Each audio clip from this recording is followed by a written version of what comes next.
October 1962, and it's the second playoff series in the last 4 years for the National League. Billy Pierce hurls a shutout victory for the Giants in the first game, but the second one is a wild scoring affair.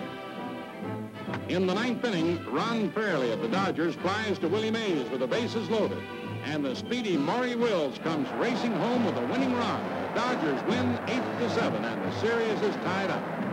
These old rivals already have struggled through 164 games, and now the pennant hangs in the balance in just one contest. In the decisive battle, Tommy Davis slams one of Juan Marichal's fastballs for a long drive to left in the sixth inning with Snyder on base. It's going, it's gone. And the Dodgers jump out in front 3-2. Marichal delivers with Maury Wills on first base in the seventh. There he goes, the spectacular Dodger who's been burning up the baselines all season trying to steal second, and he's safe. It's number 103 this year for Maury Wills. And now he's off again trying to steal third base. He comes sliding in, draws a wild throw. The ball sails down the left field line. Wills scrambles to his feet and continues on home to score.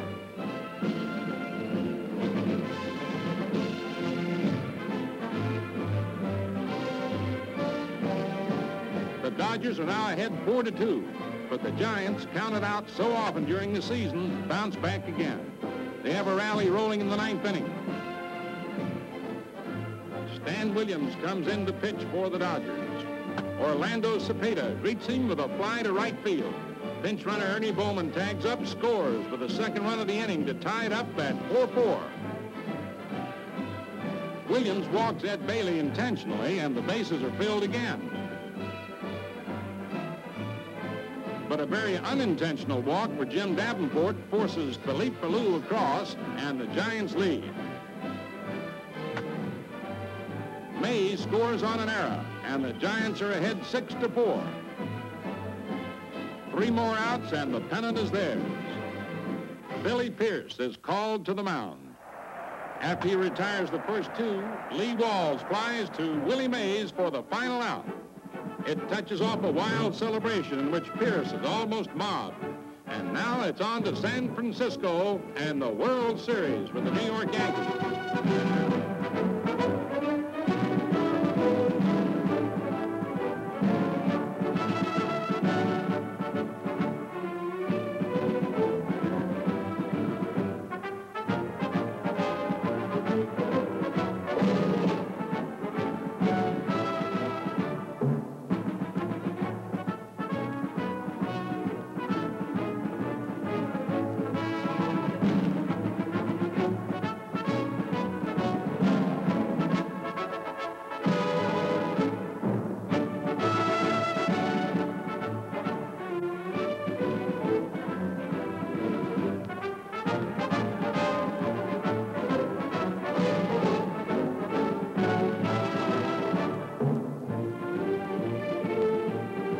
San Francisco, fascinating in its setting of rugged beauty.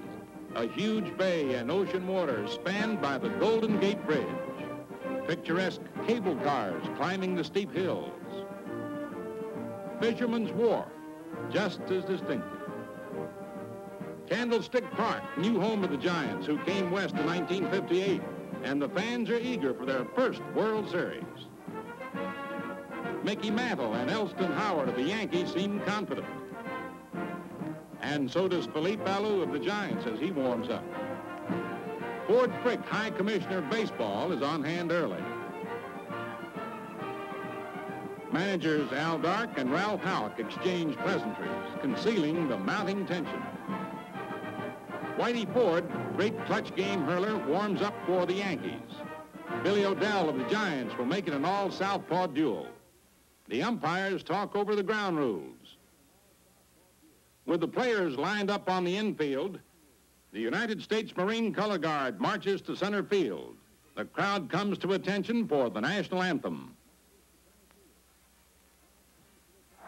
The Giants take the field. Tony Kubek steps to the plate, and the World Series is underway. Billy O'Dell breaks off a sharp curveball, and Kubek strikes out. Bobby Richardson, always a tough World Series performer, singles. Brilliant rookie Tom Tresh singles to center in his first World Series appearance, and Odell is quickly in trouble. But he strikes out Mickey Mantle.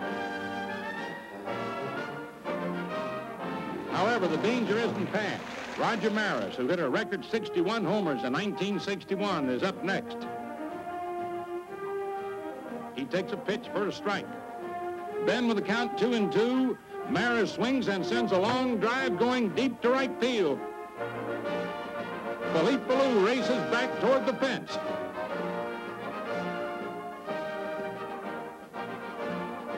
Ballou leaps high above the fence, gets his glove on the ball, can't hold it. The ball drops, and so does Ballou after his brilliant try.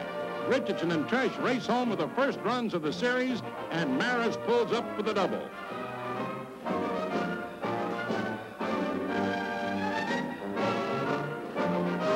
Willie Mays, always a problem for Whitey Ford, faces him in the second inning and promptly singles, just to prove he hasn't lost his touch.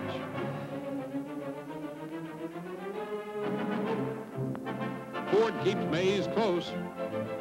Howard tries to pick Willie off first. Whitey looks in to get his sign from Elston Howard. Jim Davenport at bat, raps a single to center field. Willie Mays races on around to third base to put him in scoring position with only one out.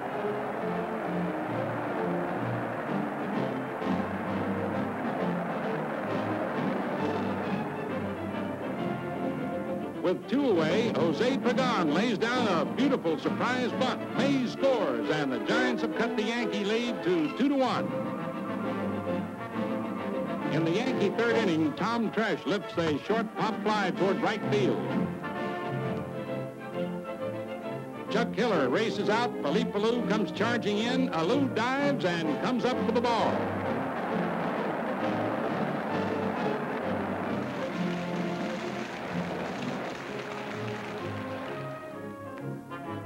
With one out in the Giant third inning, Chuck Hiller picks on the first pitch and strokes a double to left center.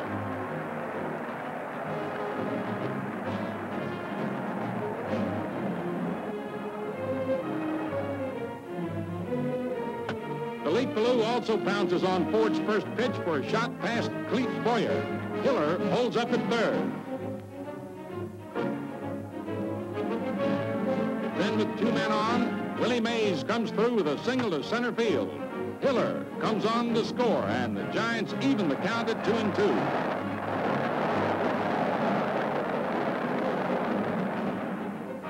Orlando Cepeda grounds to Richardson, who starts a double play that ends the rally.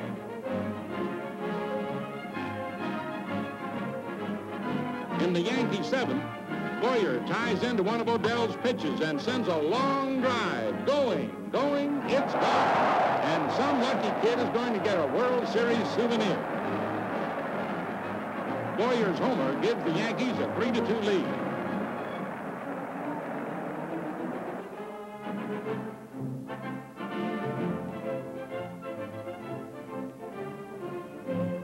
With one out in the eighth inning, Maris cracks a single to right field for his second hit of the game.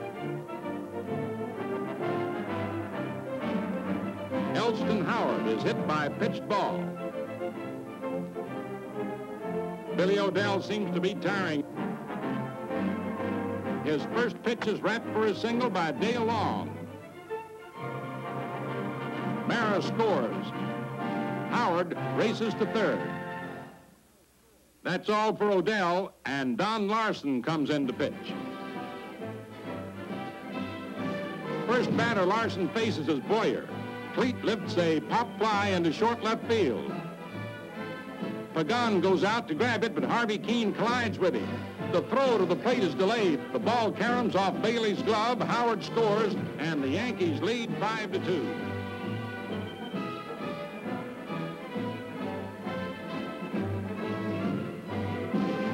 After the Yankees score again in the ninth, Pagan opens the Giant half with a single to left field.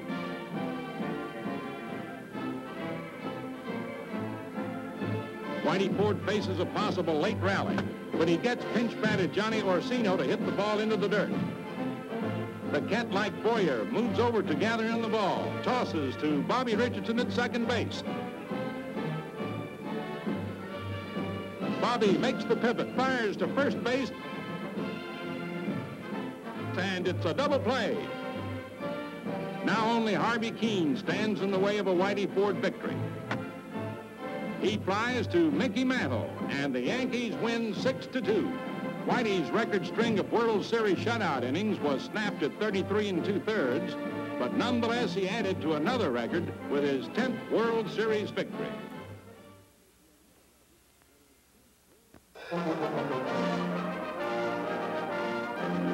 Yankee Roger Maris takes his batting cuts before the second game. Jose Pagan, star Giant shortstop, loosens up. The Giants whirl through a brisk infield drill. Del Webb, co-owner of the Yankees, huddles with general manager Roy Hamey and Ralph Houk, manager of the world champions. Ralph Terry, 23-game winner, will pitch for New York. Jack Sanford, who won 24, will start for San Francisco, and these rabid Giant fans will be cheering him on. Chuck Hiller leads off for the Giants in the first inning with a hard drive to right field. Roger Maris races over toward the line, makes a desperate attempt at a shoestring catch. For a split second, he seems to have the ball. It clings to his straining fingertips.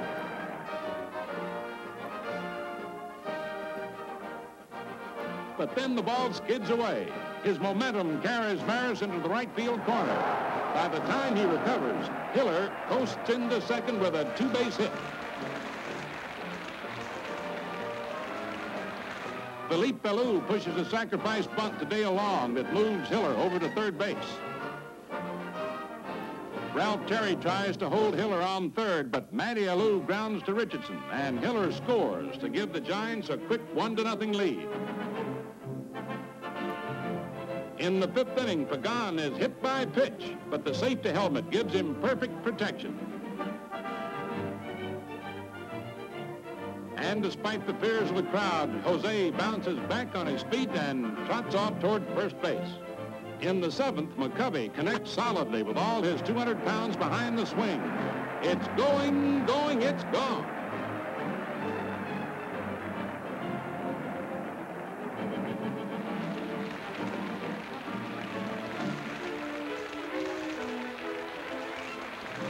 The Giants lead 2-0. With two away and Jim Davenport on second, Sanford singles to right field.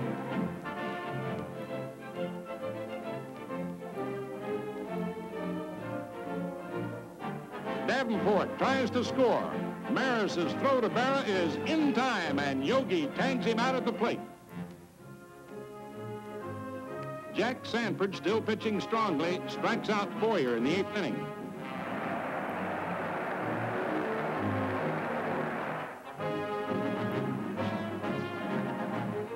Pinch hitter Johnny Blanchard also strikes out, number 6 for Sanford. In the Giant eighth, Willie McCovey smashes the ball toward right, but Richardson dashes over to make a brilliant one-handed stab. The Giants have 2 men on with 2 out, and Bobby ruins their chance to pad the lead as he tosses out McCovey.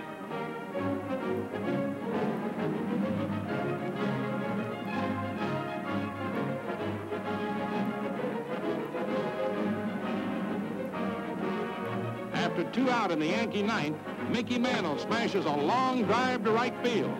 It bounces off the fence, and Mickey races into second with a double. Maris now represents the tying run at the plate. Maris hits the first pitch to Hiller.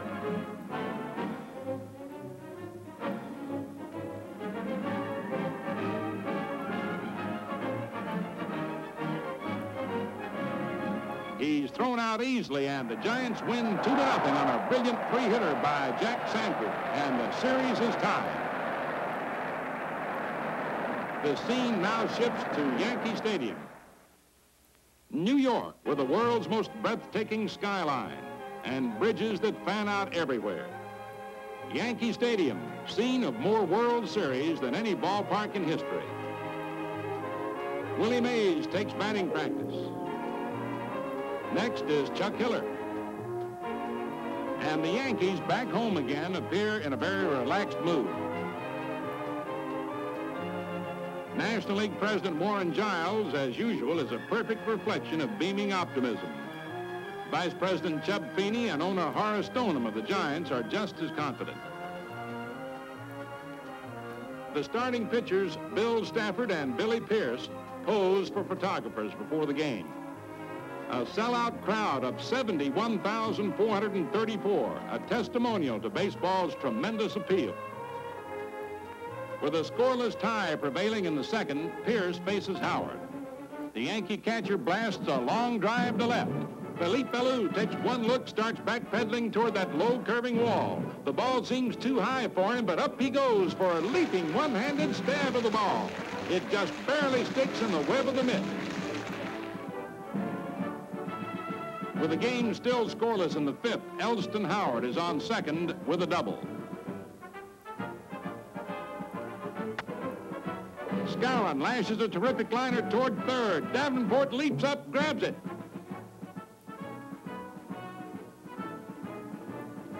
There's a throw to second base, and it's in time to double up Elston Howard.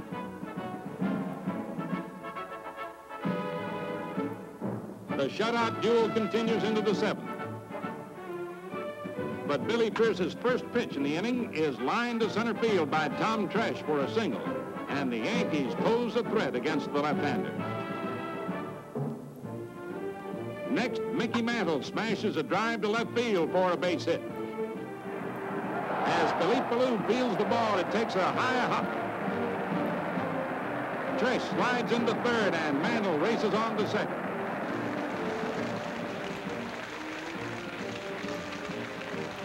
Pierce takes his time with Roger Maris at bat.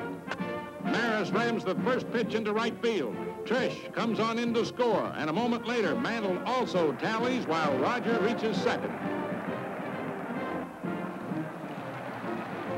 That's all for Pierce as Don Larson is called in. Elston Howard greets Larson with a fly ball. Willie Mays pulls it down in center field. Maris tags up and heads for third base. Makes it handily with only one away. Skowron is hit by one of Larson's pitches and goes to first. With only one out, Clete Boyer slaps a grounder to Pagan. In the attempt for the double play, the Giants just miss, and Roger Maris scores. Bill Stafford has a 3-0 shutout in the ninth inning when the irrepressible Willie Mays picks on Stafford's first pitch, cracks it into left field for a double that puts the shutout in jeopardy.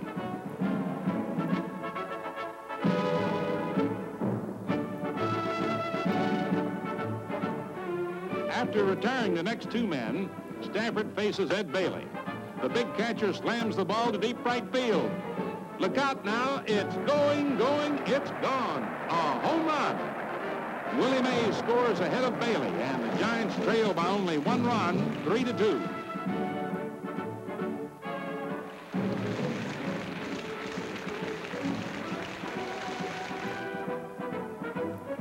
The tying run is now at the plate, but Davenport flies to Tresh for the final out, and the Yankees again lead in the series 2-1. Bill Stafford is warmly congratulated by his mates, but he owes an assist to Roger Maris, who figured in all the Yankee runs in the seventh inning rally started by Tresh and Mantle.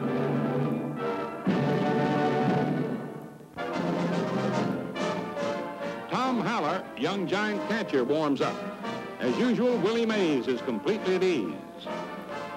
Juan Marichal, high-kicking right-hander, will start for San Francisco. Whitey Ford, winner of the opener, will go for the Yankees. Another huge crowd awaits the action. After a scoreless first inning, Felipe Alou opens the Giants' second with a hard smash down the third baseline, just out of the reach of Clete Boyer. The ball bounces into the left field corner. Tom Tresh runs it down, and Alou pulls up with a double.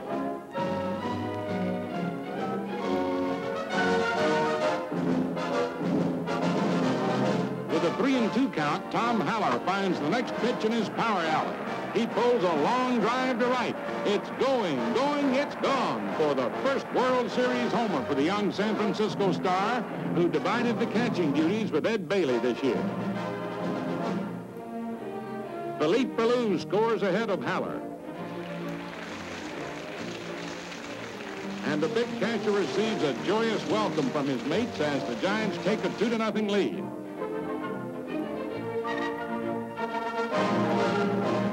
Still trailing in the 6th inning, the Yankees threaten when Mantle and Maris draw walks off rookie Bob Bolin. Pagan tries to calm Bolin, who replaced Marichal after Juan injured a finger in the 5th inning. But Bill Skowron rams a hard smash toward left, and it goes through for his 3rd hit as Pagan narrowly misses on a desperate dive. Mantle scores. Boyer then picks on the first pitch for another single to left, and it's tied 2-2 as Maris comes across the plate. Manager Alvin Dark decides to gamble no further with a fireballing rookie. He calls in the veteran Don Larson, the one-time Yankee who once hurled a perfect game in the stadium. And Don stops the uprising. Jim Coates takes over the Yankee pitching in the 7th inning, and with Davenport on base and 1 out, Matty Alou bats for Jose Pagan. With the count 2-2, Matty slaps the ball just inside 3rd base. It goes down the line for a double that sends Davenport to 3rd. With the left-handed batting Ed Bailey coming up to bat, Ralph Houck brings in southpaw pitcher Marshall Bridges. Dark then switches to pinch hitter Bob Neiman. Bridges is ordered to walk Neiman intentionally, and the bases are loaded with the score tied. Bridges gets a 1-1 count on Hiller. And there it goes. A long drive deep to right field. Maris can't reach this one. It's gone. Davenport scores. Matty Alou scores. Bowman, a pinch runner, scores. And here comes Hiller. He hit only 3 homers all year, but he's made World Series history. It's only the 8th series grand slam, but the first by a National Leaguer. Another run in the 9th makes it Giants 7, Yankees 2. After Billy O'Dell retires Boyer in the Yankee 9th, Bowman makes a sensational stop on Lopez smash and throws him out. Kubek and Richardson hit safely. Then Tresh gets the 3rd straight single off O'Dell, and Kubek scores. But Dark stays with his pitcher even though there are 2 on and Mantle coming up. O'Dell makes Mantle hit the ball on the ground. Tresh is forced out at 2nd. The Giants win 7-3, and the series is all tied up again at 2 victories each. The Giants stole the Yankee thunder with a grand slam by Hiller and the earlier homer by Haller.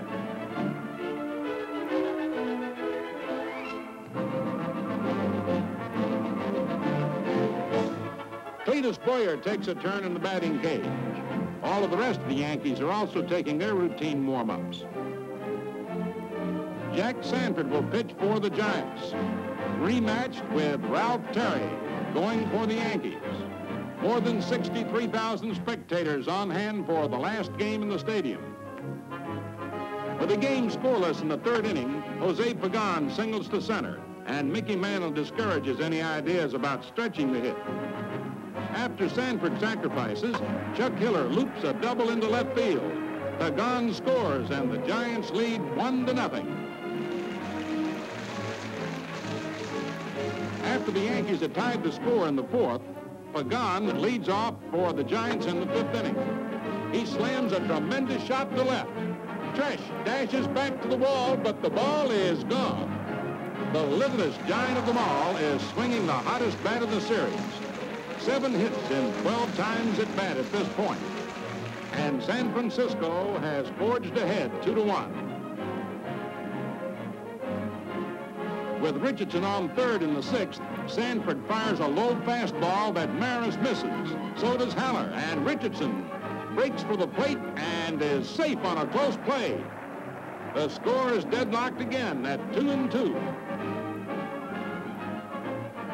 Jack Sanford opens the Yankee eighth inning by striking out Ralph Terry, Sanford's 10th strikeout. He has allowed only 3 scratch hits thus far. Now Tony Kubek snaps the charm as he whistles a line drive single to right field to give the Yankees their first real solid hit off the Husky Giant.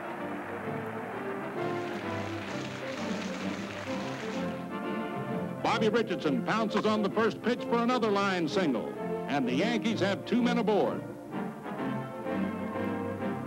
That brings up Tresh, and Dark seems disturbed. Here's the pitch. Tresh swings, look out now. There's a long drive going to deep right field. It's going, and it is gone for a 3-run home run. Kubek and Richardson score ahead of the sensational young rookie, and the tie is shattered. An explosion that sends the Yankees in front 5-2. Willie McCovey opens the San Francisco ninth with a single to center field, and it kindles hopes of the Giants for a last inning triumph.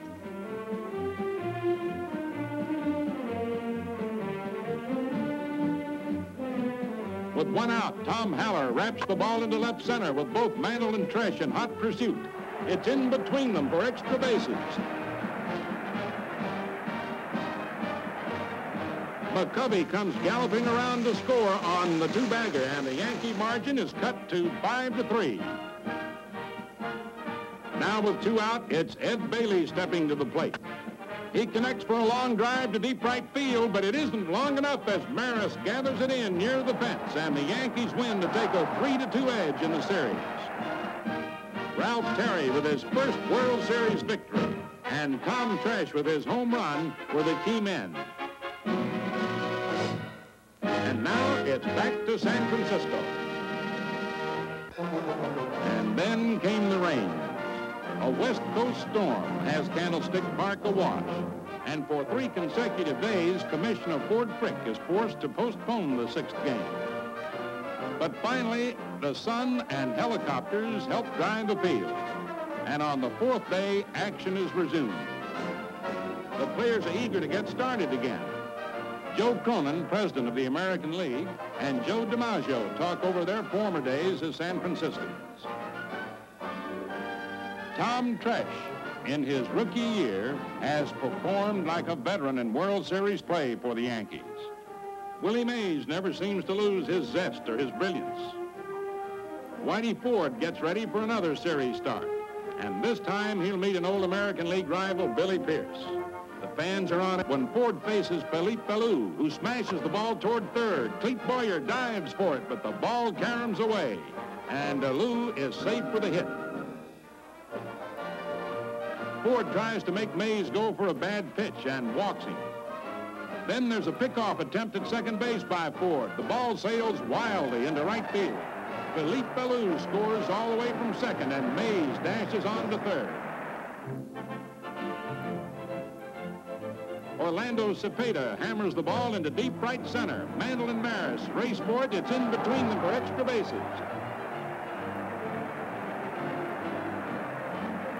Mays trots home from third, and Cepeda pulls up at second base with a double.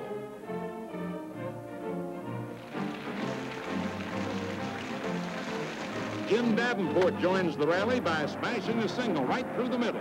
Cepeda scores, and the Giants jump out in front 3-0.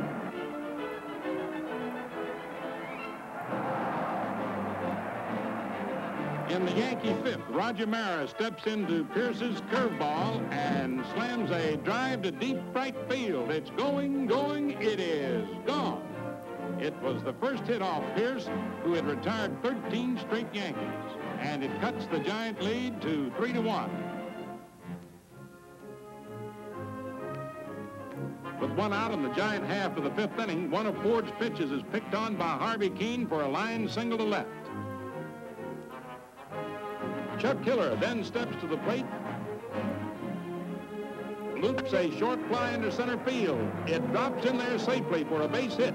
Keene goes to third. That brings up Philippe Ballou. He drills a single to left field. Keene jogs on home from third base. Hiller stops at second.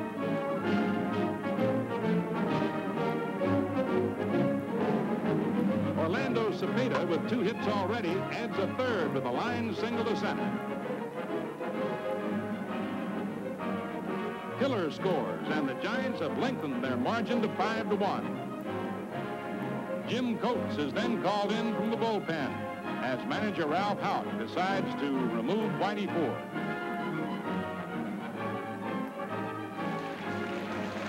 The Yankees score once in the 8th.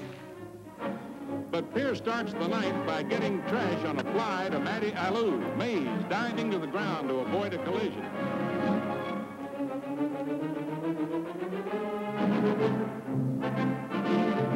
After Mantle is retired, Maris represents the final Yankee hope. Billy strikes him out, and the Giants win 5-2. The series is tied at 3 victories each. Billy Pierce pitching a dazzling 3-hitter. And now the title rides on the final game.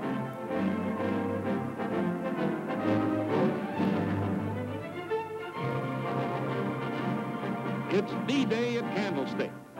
6 months of baseball now spirals to a climax in just 1 game. Even the vendors and players want to keep personal memories alive on film. Manager Al Dark of the Giants, however, reveals no tension. Nor does Yankee manager Ralph Houck. For the showdown game, it's Ralph Terry pitching for the New York Yankees. For the Giants, their right-handed ace, Jack Sanford. The tense struggle moves into the Yankee 5th without a serious scoring threat on either side.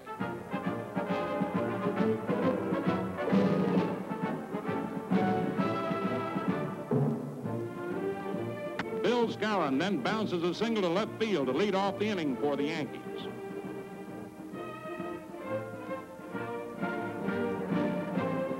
Clete Boyer is the next batter. He singles to left center. The ball is slowed enough on the heavy turf to allow Skowron to move on to third.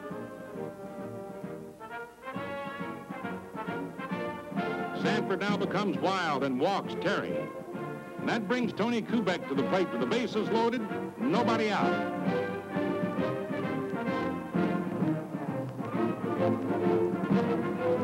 Kubek hits sharply to Pagan, and it's on to first for a double play, but Skowron scores to give the Yankees a 1-0 lead. Sanford singles to right center in the 6th, becoming the first Giant base runner.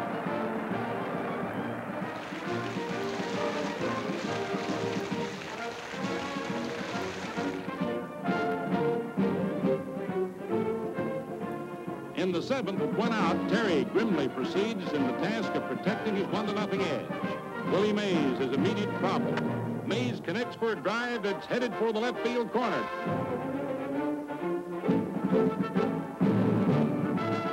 Trash races over, makes a spectacular running one-handed catch, robbing Mays of at least a double.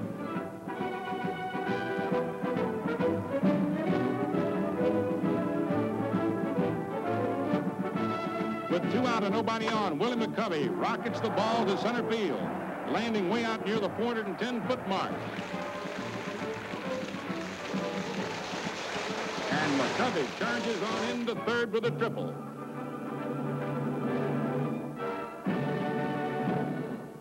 But the tying run is stranded as Cepeda fans.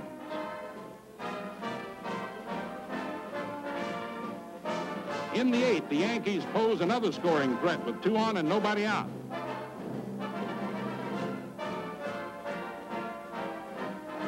Sanford now has Mickey Mantle to contend with. Mickey lines the ball to right field for a base hit. Bobby Richardson, breaking toward third, held up, fearing the ball might be caught, and thus is unable to score, and the bases are loaded. Al Dark calls Billy O'Dell to the mound now. Sanford gets a hand from the crowd as he leaves. Roger Maris is at bat with the bases loaded and nobody out. Maris grounds to Chuck Hiller.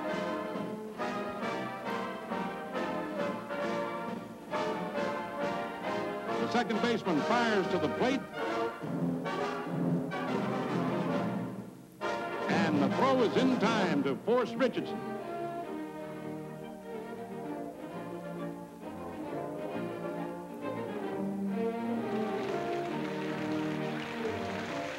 Now it's up to Howard. Bases loaded, 1 out. A hard drive to Davenport. Jim grabs the ball.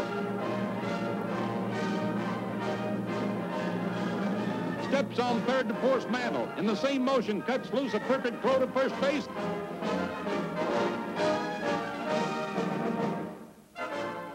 Then it's a double play. A sensational relief job by Billy O'Dell. Matty Alou leads off for the Giants in the 9th. Beats out a drag bunt. With the score 1-0, he represents the tying run. After one bunt attempt, Philippe Alou swings away. Boyer's relieved that he missed. Philippe then strikes out. Ralph Terry also strikes out Chuck Hiller. Now Elston Howard goes out to talk to Terry, while the menacing Mays steps into the box.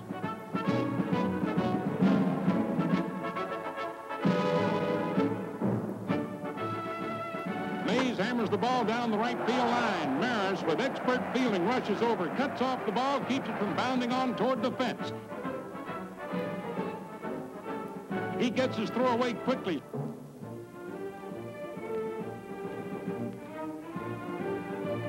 Straight into the hands of the cutoff man, Bobby Richardson. Bobby whirls and fires the ball to the plate just as Matty Alou is rounding third to head for home. The relay stops him. He has to go back to third while Mays continues to second with a double. And thus the tying and winning runs are in scoring position.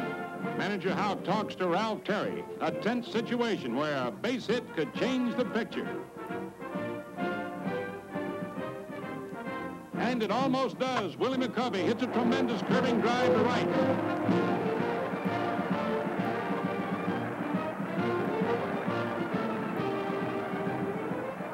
But it's a foul ball, and the fans groan.